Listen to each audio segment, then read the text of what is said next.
আসসালামু আলাইকুম ওয়া রাহমাতুল্লাহ।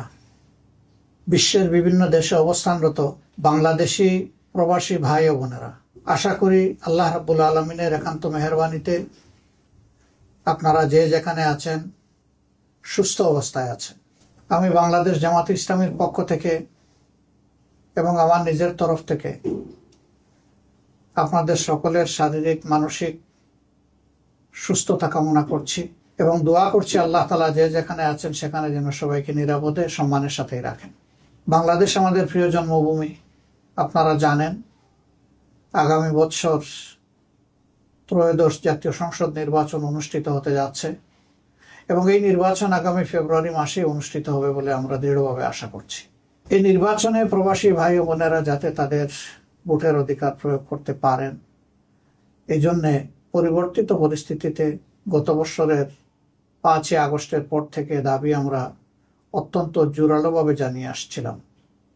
আনন্দের বিষয়ে দাবি ইতিমধ্যে গৃহীত হয়েছে এবং ইতিমধ্যে প্রবাসে অবস্থানরত বাংলাদেশি ভাই বোনদের ভোটার রেজিস্ট্রেশনের কাজও চলমান রয়েছে।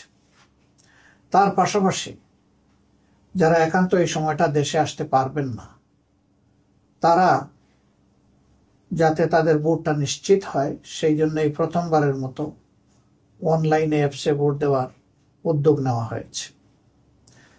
কাজেই যারা আসতে পারবেন না তাদের দুটি রেজিস্ট্রেশন লাগছে, একটি ভোটার হওয়ার জন্য আর একটা ভোট দেওয়ার জন্য প্রবাসে অবস্থান করে।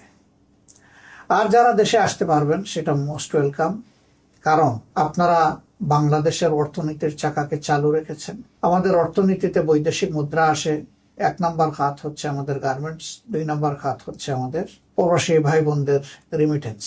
কিন্তু গার্মেন্টের যে খাতে আসে সেই টাকাটা গার্মেন্টের খাতেই খরচ হয়েছে। আপনাদের টাকাটাই মূলত রাষ্ট্রের কাজে বেশিরভাগ ব্যবহৃত হয়। আপনি জানেন না অথবা জানেন যে আপনাদের এই কষ্টের অর্জিত অর্থ যা দেশের জন্য, পরিবারের জন্য আপনারা পাঠাচ্ছেন, সরকারি অব্যবস্থাপনা, দুর্নীতি, লুটপাট ইত্যাদির কারণে এই টাকার প্রপার সদ্ব্যবহার হয় না। আবার সেই জায়গায় আপনারা কোনো আওয়াজও সেভাবে তোলার সুযোগও দিতে পাননি।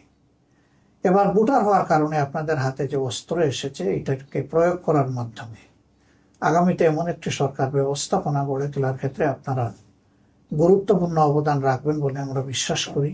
আপনাদের আস্থা এবং বিবেচনা অনুযায়ী যেই দল কিংবা পক্ষ সরকার পরিচালনার দায়িত্বে পেলে জনগণের সম্পদের মালিক না হয়ে জনগণের সম্পদের পাহারাদার হবে এবং জনগণের সেবক হবে, সেই দলটার হাতেই আগামী দিনের চাবি দেশ পরিচালনার উঠুক, সেটা আমরা সকলে প্রত্যাশা করি, কামনা করি।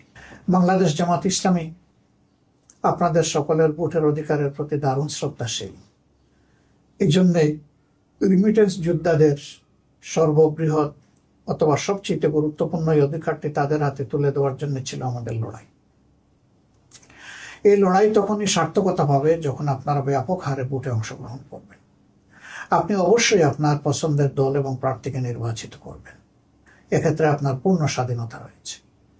আমরা আশা করব অতীতের অভিজ্ঞতা, চলমান অবস্থা সামনে রেখে ভবিষ্যতে কার হাতে দেশের দায়িত্ব তুলে দিলে আপনাদের আশা আকাঙ্ক্ষার প্রতিফলন হবে, দেশে থাকা আপনাদের আপনজন প্রিয়জন স্বস্তি পাবে, একটি দুর্নীতিমুক্ত, চাঁদাবাজ মুক্ত, দখলদার মুক্ত, মানবিক একটি সমাজ প্রতিষ্ঠিত হবে। বৈষম্যহীন সেই মানবিক সমাজ প্রতিষ্ঠার লড়াই আমরা চালিয়ে যাচ্ছি। এই লড়াইয়ে আপনাদের সকলের দোয়া, ভালোবাসা, সমর্থন আমরা প্রত্যাশা করি। আপনারা ভালো থাকবেন। আল্লাহ তাআলা আপনাদেরকে, আপনাদের পরিবারের সকলকে, আপনাদের বন্ধু বান্ধবকে সুস্থ রাখুন, ভালো রাখুন। প্রিয় দেশের জন্য দোয়া প্রত্যাশা করে আজকের মতো বিদায় নিচ্ছি। আসসালামু আলাইকুম ওয়া রাহমাতুল্লাহি ওয়া বারাকাতুহু।